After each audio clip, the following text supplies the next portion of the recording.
My role in the first RuPaul show was to be its champion, its developer, and to not even think twice, really, as to why it belonged on VH1. It also began my, long-term, incredibly close association with Randy Barbado and Fenton Bailey at World of Wonder.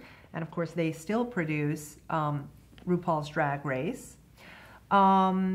The RuPaul show came about because it was a great pitch, and Fenton and Randy pitched it as like, the Dinah Shore show meets if Diana Ross had had a show that would just be a real pop culture talk show with elements of performance, monologue, and incredible guests. What made him a good host? Well, Ru is an eternally curious person. So he was deeply interested in the culture, deeply interested in putting himself forward.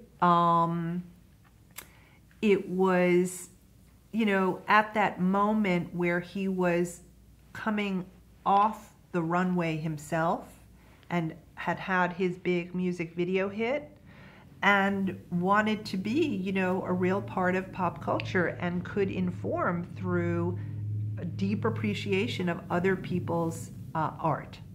So what made him a great host is what makes him a great host in a different way. He can talk to anyone. He can get incredible moments out of anyone. And it's always sort of a performance. He was never out of drag in the show. It was a bear to produce. It was a bear to book, for sure.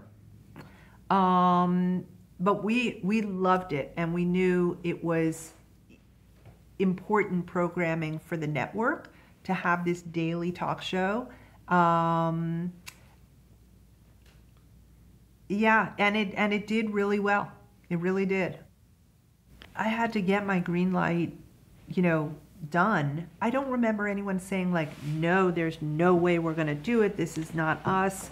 I more remember like, how do we make this our show? What makes it a VH1 show? We were still in this music first mandate, and we had performance in every single opening.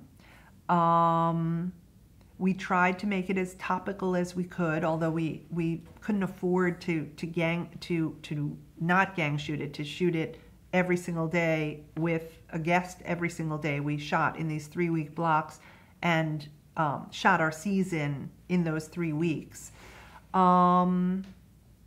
We definitely had pushback from music talent who just did not want to appear on, at the time, Ru was called a drag queen. Did not want to appear with a drag queen, did not feel it was legitimate. And it was really the courting of the biggest stars who understood the power of the female audience and the male gay audience, like Cher. I was just thinking the Cher episode, yeah. Diana Ross. Mm-hmm. Like, those were landmark shows that we worked forever to book. And, it was a great time.